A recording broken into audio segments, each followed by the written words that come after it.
Ora bem, muito boa tarde. Uh, Bem-vindos a um vídeo de mais um rescaldo.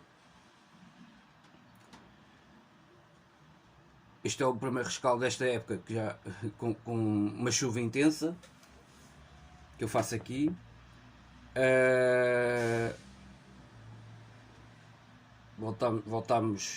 Voltamos à chuva, não é? E ao mau tempo. Parece que desta vez veio para ficar. Ora bem, jornada 10 é a jornada, pode ser, quem sabe, uma jornada marcante para o resto da história deste campeonato. O Benfica perdeu a liderança ontem. Sporting e Porto a jogar em casa confirmaram o favoritismo, que já tinham à partida. Bom,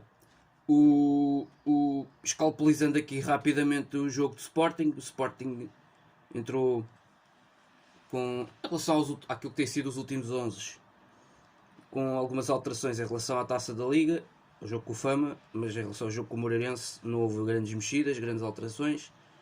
Continua a aposta no Mateus Reis, que tem vindo a provar que, apesar de tudo, já tem sido mais consistente nos últimos 2 ou 3 jogos, particularmente ontem.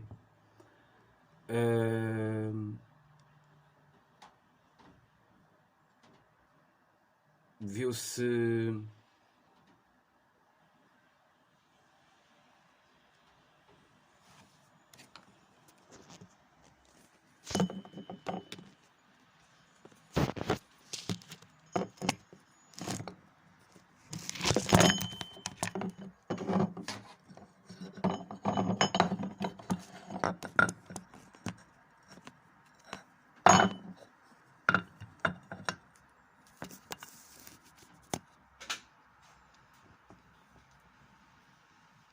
particularmente ontem viu-se uma exibição bastante consistente do jogador brasileiro.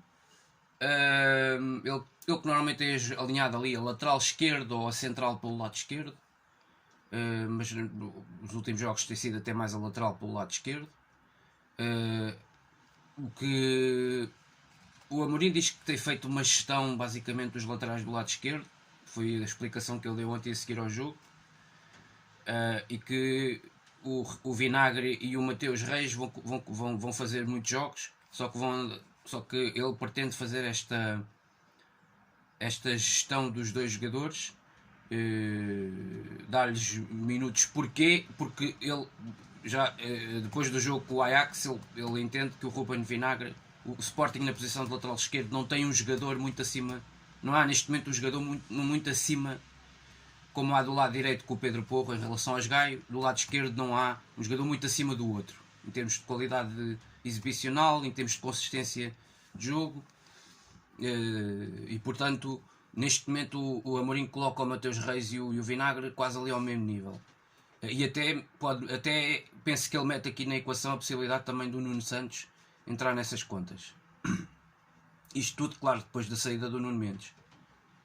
Ou seja, o Sporting, ele entende que hoje o Sporting não tem um lateral esquerdo do nível do Nuno Mendes, nem sequer lá perto, e por isso vai andando a variar, vai andando a gerir, consoante também as competições e os adversários. Provavelmente na quarta-feira, na Champions com o Besiktas, é provável que volte a jogar o Mateus Reis, digo eu. Bom, o Sporting não entrou com muitas alterações. Adam na baliza, depois no trio defensivo, o trio base da equipa, Inácio, Coates e Fedal, quando estão os três bem, jogam os três. A tripla que já vem da época passada. Depois nas laterais, Pedro Porra à direita, na esquerda o Mateus Reis, meio campo Palhinha e Mateus Nunes, voltaram a fazer uma primeira parte de grande nível. E depois na frente o trio que eu já ansiava e esperava há muito tempo ver jogarem todos juntos. O Pote, mais pela meia extrema direita, mais pela meia extrema esquerda o Sarabia. O Sarabia, quando chegou com a lesão do Pote, jogava à direita, mas agora com o regresso do Pote, o Sarabia passa para a esquerda. Era aquilo que eu já esperava. o que faz com que o Nuno Santos perca algum protagonismo que já teve nestes últimos 10 ou 15 jogos. E na frente o Paulinho. Pá, o jogo foi bastante disputado. O Vitória confirmou-se ontem uma excelente equipa, confirmou-se sobretudo na segunda parte. Eu concordo que o Vitória entrou bem no jogo. O Sporting também se confirma que não tem grandes entradas nos jogos e de facto começa a ser um comportamento padrão da equipa. Não entra muito bem nos jogos e os primeiros 10 minutos são de alguma indefinição. Mas depois o Sporting acaba por... Eu concordo muito com a análise do Pepa que ele faz no final do jogo. Eu penso que o Vitória tem algum mérito naquela entrada, cria aquele lance de perigo que por 2 vezes está perto do golo, que é aquele remate de surpresa do Thomas Handel, que obriga o Adan a uma defesa extraordinária. O Sporting também tem contra-ataque a seguir a esse lance, pode perfeitamente fazer o golo. Outra vez o Paulinho dentro da área a rodar, a demorar muito tempo e a falhar. Aliás, nem sei se não é o Paulinho, é o Paulinho. Depois há o lance do golo do Pote, não é? E há o lance do golo, há o lance da bola parada mais uma vez, onde o Sporting decide este jogo, que é mais uma vez Coates, é a receita, bola ao primeiro poste, toca de cabeça o Paulinho, desvia e ao segundo poste aparece completamente sozinho com o Coates. Um comportamento defensivo horrível do Vitória. Vitória, aliás, já tinha tido um comportamento defensivo destes nas bolas paradas contra o Benfica, na Taça da Liga, que é aparece o Alfa Semedo a meter a bola na própria baliza logo aos 7 minutos do jogo. Portanto, eu não percebo, o Pepa diz que vai de um jogo para o outro que vai melhorar estes comportamentos defensivos da equipa, e ao segundo poste, depois de ver o que o Coates tem feito noutros jogos, ninguém fica a marcar o Coates na equipa do Vitória. E o Coates aparece sozinho ao segundo posto com 3 ou 4 gajos do Vitória dentro da área, próximos do Coates, que ficaram completamente estáticos. Portanto, este tipo de situações, é evidente que este tipo de lances podem resolver jogos. E ontem, é preciso dizer, este lance acabou por decidir o jogo, mas voltou-se a ver um Sporting que é de sofrimento até ao fim, não é? Não consegue ter uma partida 100% dominada, tem a partida controlada, mas não tem o resultado feito, o jogo feito, com uma vantagem como o Futebol Clube do Porto, por exemplo, ontem no Dragão com a Boa Vista. O Sporting não consegue fazer isto, resolver os jogos relativamente cedo. O Porto ontem, à entrada para a segunda parte, toma lá 3-1 e o jogo está resolvido. O Sporting não consegue fazer isto.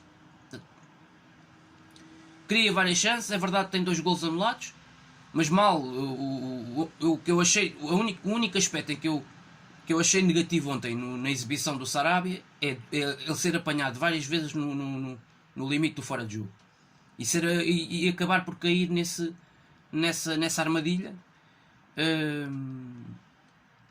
O Sporting com um melhor posicionamento, com mais critério do Sarabia, poderia ter feito 2-0 na primeira parte, que no meu ponto de vista na primeira parte acabou por ser superior ao Vitória, e nessa fase poderia ter construído uma vantagem mais tranquila, que é aquilo que também não aconteceu com o Benfica na Amoreira, não é?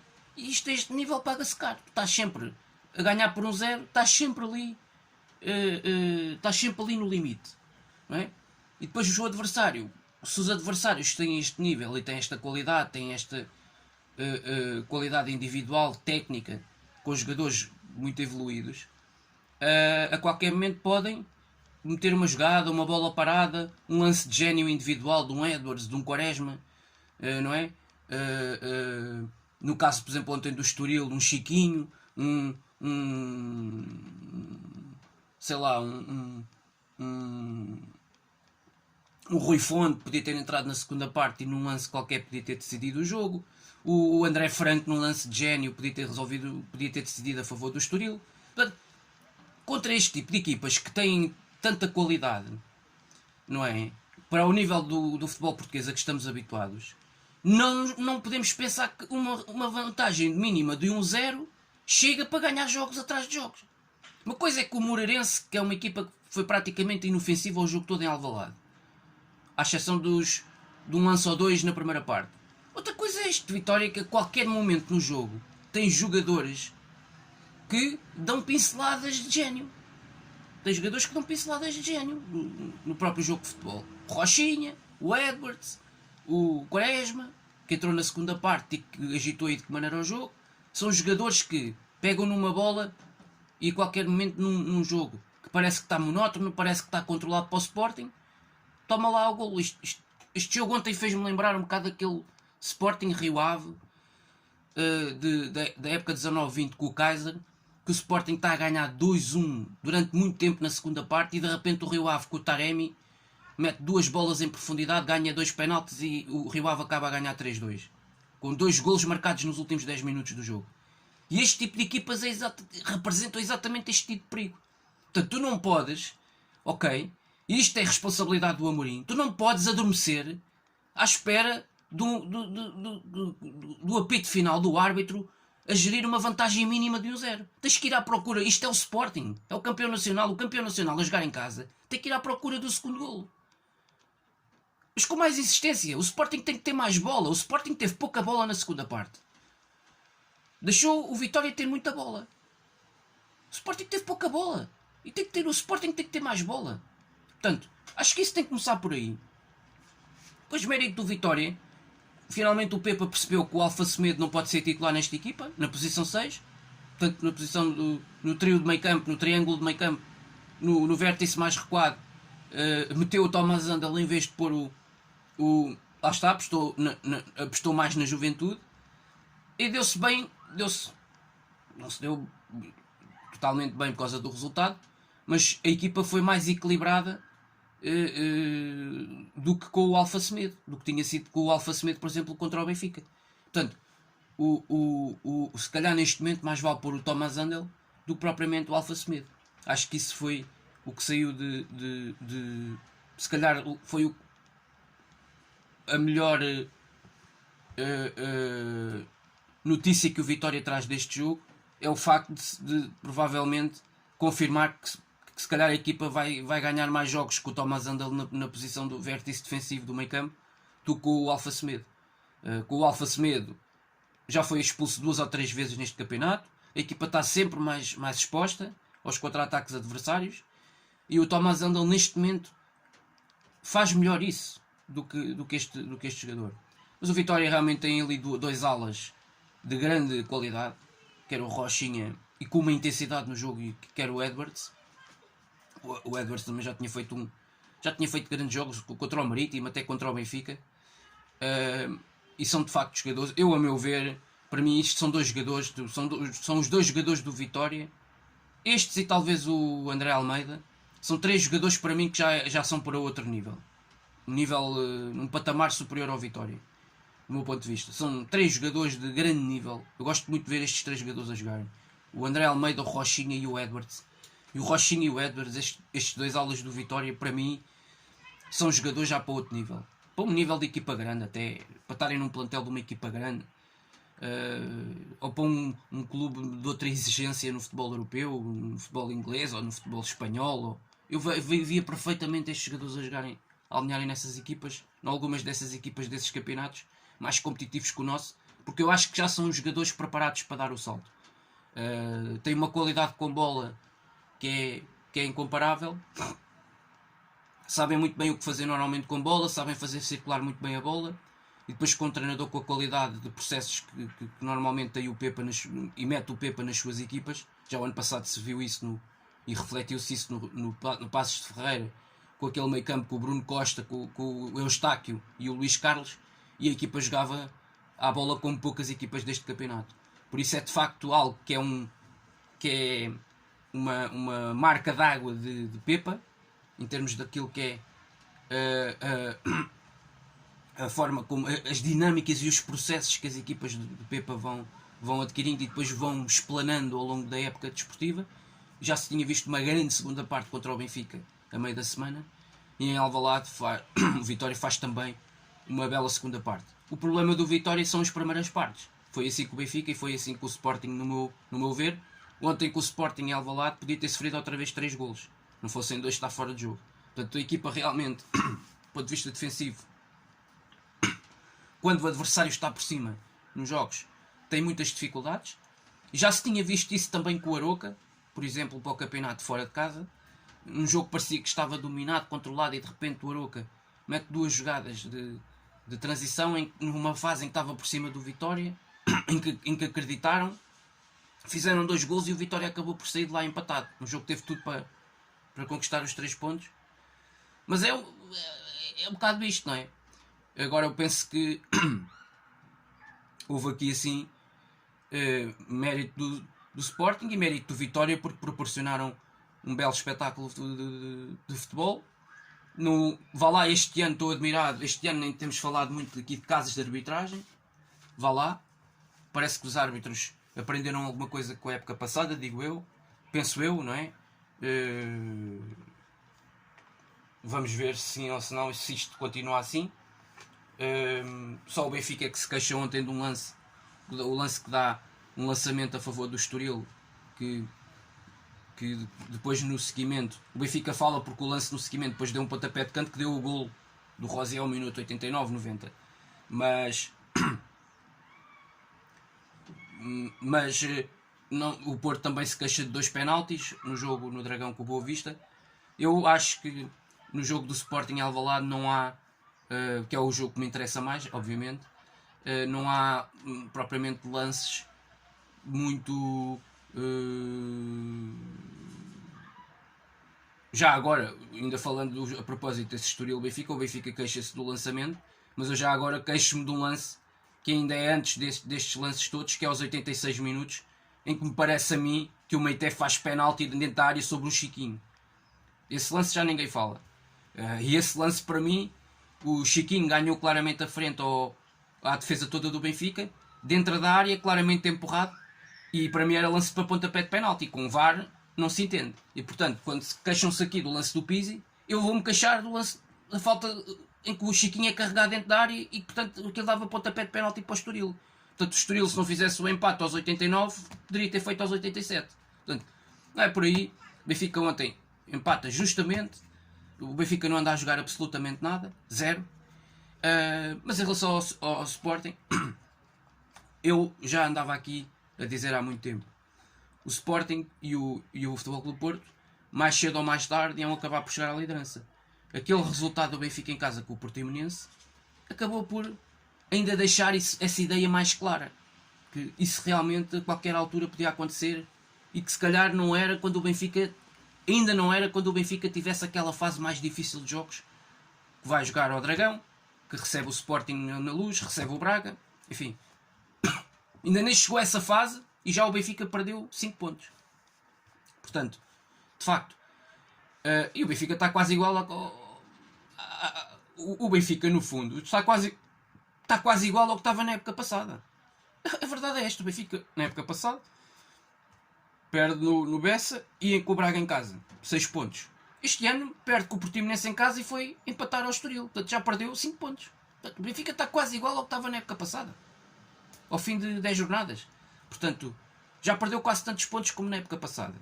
E por isso, quer dizer, isto é evidente que... Aliás, estão todos. O Sporting também está igual ao que estava na época passada. Perdeu 4 pontos, não é? Com 2 empates com o Porto e curiosamente com os mesmos adversários. A única equipa que está melhor que estava na época passada é o Futebol Clube do Porto. O Porto, ano passado, já tinha perdido 2 jogos com o Marítimo em casa e com o Passos de Ferreira fora. Este ano, ao contrário, o Porto recebeu o Passos no Dragão e só vai a Passos na segunda volta. O ano passado foi a Passos na primeira volta. Portanto, mas o Porto também tem um calendário muito difícil. Até ao final desta primeira volta eu estive a ver. O Porto tem um calendário muito complicado. Vai aos Açores, onde ainda agora perdeu 3-1 para a Taça da Liga. Com certeza que será um jogo diferente, mas não deixará de ser um jogo muito difícil, até porque neste jogo também o Santa Clara vai voltar a jogar com o Lincoln e Morita e o Alan e os melhores jogadores, todos, provavelmente o Luís Filipe, enfim, e por isso vai ser um jogo diferente do jogo da Taça. E depois o Porto depois tem um calendário bastante complicado. Recebe o Braga e o Vitória na primeira volta, no Dragão. Recebe o Benfica. Mas repare-se que na segunda volta o Porto vai a Guimarães, vai a Braga e vai à Luz. Só para termos uma ideia do que é o calendário do Porto na segunda volta. Portanto, é de facto um campeonato que está ao rubro e que as equipas grandes, não sei se não vão perder mais pontos que o ano passado. Não sei se vamos ter, este ano, se vamos ter um campeão com 85 pontos. Sinceramente. Eu neste momento não consigo ser assim tão taxativo. Ao ponto de dizer que este ano vamos ter um campeão. Não sei se vamos ter um campeão com 85 pontos. Mas se calhar vamos ter um campeão a perder mais pontos este ano. Veremos. Porque as outras equipas também estão muito bem trabalhadas. O Porto também eu estava a falar do calendário do Porto, tem uma deslocação, uma saída a Portimão, muito complicada. Basta ver o que é que o Portimonense fez ao Benfica no Estádio da Luz. Será seguramente um jogo muito difícil e o Porto tem muitas dificuldades normalmente no Algarve. Veja-se o ano passado, veja-se o caso há 2 anos. O Porto não marcou o gol pelo Marcano aos 90 e tal minutos da vitória. Por isso é de facto é sempre uma deslocação muito complicada, tal como a da próxima semana aos Açores. Por isso o Sporting é aquele que tem o calendário mais desanuviado, mas mesmo assim tem pelo meio aí uma deslocação à Luz, obviamente para um derby, que é sempre um derby com história, e é sempre um derby marcante. Mas se o Sporting chegar a esse derby com esta vantagem pontual de 1 ponto, é muito interessante, porque o Sporting pode até abordar o jogo de diferentes formas, enquanto que o Benfica entra para esse derby, se as coisas continuarem assim, sem os dois da frente perderem pontos, o Benfica chega ao derby recebendo o Sporting em casa a 1 ponto do Porto e do Sporting, e no caso e obrigado a ganhar, porque no caso do Benfica não ganhar, começa a haver aqui, já começa-se a ver aqui os problemas que já se viu na época passada. O Benfica a não conseguir dar respostas e a não conseguir reagir como deve ser. O ano passado foi o Covid, mas este ano não é Covid. Portanto, este ano a desculpa não pode ser Covid, e por isso o Benfica realmente, com o treinador que tem, com o plantel que tem, devia jogar muitíssimo mais. É preciso dizer isto, portanto, isto é o que sai destes jogos. Depois do Benfica-Barcelona e sobretudo depois da paragem das seleções, o Benfica tem feito exibições decadentes. É de jogo para jogo uma pobreza exibicional cada vez maior. A segunda parte do Benfica ontem, como a segunda parte do Benfica em Guimarães, são segundas partes que são inqualificáveis para um plantel que gasta 120 milhões em 2 anos em jogadores, em contratações de jogadores. Um plantel que tem que supostamente tinha uma das melhores academias de formação dos últimos anos. Não se percebe porque é que a formação agora já não serve. Eu sei porque é que agora já não serve, porque está lá um senhor que é pago 5, 6 milhões por ano e que nunca gostou de formação, nem quando passou pelo Sporting, nem quando passou pelo Benfica nos primeiros 6 anos. Este senhor nunca gostou de formação. E portanto esse é que é o principal problema deles. Agora, realmente, eu não fico nada admirado com aquilo que aconteceu ontem na Amoreira, porque tu também já tinha alertado aqui. Acho que este Estoril está a fazer um campeonato absolutamente excepcional. Estamos a falar de uma equipa que tem 19 pontos e está na 4ª posição por esta altura. Portanto, isto não é uma coisa de sumenos importância. Portanto, aquilo que o Estoril tem feito, qualidade exibicional, futebolística, qualidade individual de alguns dos seus jogadores, obviamente que potencia estas situações que estamos a ver. Mérito total do Estoril, na forma como nunca desistiu, como estava difícil chegar à baliza do Benfica e concretizar, sobretudo no capítulo da concretização. No capítulo da chegada, a equipa teve vários lances, apesar de tudo, no jogo de ontem, que desenvolveu com alguma qualidade, e depois foi preciso uma bola parada. O Benfica sofre nos 2 jogos em que perde pontos, sofre 2 golos quase iguais, não é? Com o Portimonense na Luz, um jogador aparece ao primeiro poste, cabeceia, o jogador que bate o canto bate a bola intencionalmente para o primeiro poste, aparece um jogador sozinho a saltar e gol do Portimonense. E ontem outra vez a mesma coisa. Rosier salta ali quase ao primeiro poste, o jogador mete ali a bola no sítio certo e o Rosier cabeceia sozinho à vontade e bumba, gol do Estoril, e o Benfica com isto perde 5 pontos com 2 lances destes. Isto é de facto inacreditável, a forma como uma equipa grande, uma equipa da dimensão do Benfica, permite ao adversário golos destes, e não é uma vez, são 2, 3, 4 vezes. Pá, eu não consigo entender, sinceramente não consigo entender. Mas isto é o castigo que merecem, porque o Benfica, a verdade é que a semana passada merecia se calhar até muito mais do que ontem perder 2 pontos, e acabou por conquistar 1 ponto de uma forma absurda, de uma forma em que o Benfica não teve mérito nenhum. O golo foi totalmente oferecido pelo médio do Vizela, que tinha a bola controlada, perfeitamente controlada ao minuto 97, e portanto aquele golo do Rafa acaba claramente por cair do céu aos trambolhões para o Benfica, que nesse jogo também fez uma segunda parte absolutamente horrenda. Portanto, o Benfica é neste momento um dos 3 grandes o que está a jogar pior futebol, com todo o respeito, é o pior, é neste momento o que joga pior futebol dos 3 grandes. E tem a próxima jornada, é uma jornada que eu acho, recomendo todos a seguirem, que é uma jornada muito interessante. Os 3 grandes, todos eles têm jogos extremamente difíceis. O Benfica recebe o Braga na Luz, é sempre um grande jogo. O Sporting vai deslocar-se a Passos de Ferreira, um campo extraordinariamente difícil, com uma equipa muito competitiva, que tem sempre muita qualidade a jogar em casa, tem uma boa equipa. E depois o Porto é o que joga mais cedo, joga no terreno do Santa Clara, onde ainda agora para a Taça da Liga perdeu 3-1, onde o Braga já lá foi empatar 1-1. Portanto, o Santa Clara para o campeonato. Portanto, o Santa Clara é um adversário muito difícil, de peso, e que tem alguns jogadores de grande qualidade. Levou 5 do Benfica, mas aquilo foi um dia que correu tudo mal. Aquilo foi um jogo que correu tudo mal, e correu tudo mal inclusive a arbitragem, porque nesse jogo Santa Clara-Benfica, a primeira parte não tem nada a ver com a segunda. O Benfica chega ao intervalo a ganhar por 1-0 com um gol aos 45 do Rodrigo Pinho, mas antes disso há 2 bolas nas traves da baliza do Benfica, há de livre o Lincoln com um livre excepcional, depois a seguir uma jogada individual do Lincoln da direita para o meio, um pontapé do meio da rua de meia distância, outra bola no poste da baliza do Odisseias, e depois um penalti, aliás uma expulsão e um penalti que a equipa de arbitragem não sancionou contra o Benfica, e que deveria ter sancionado na primeira parte.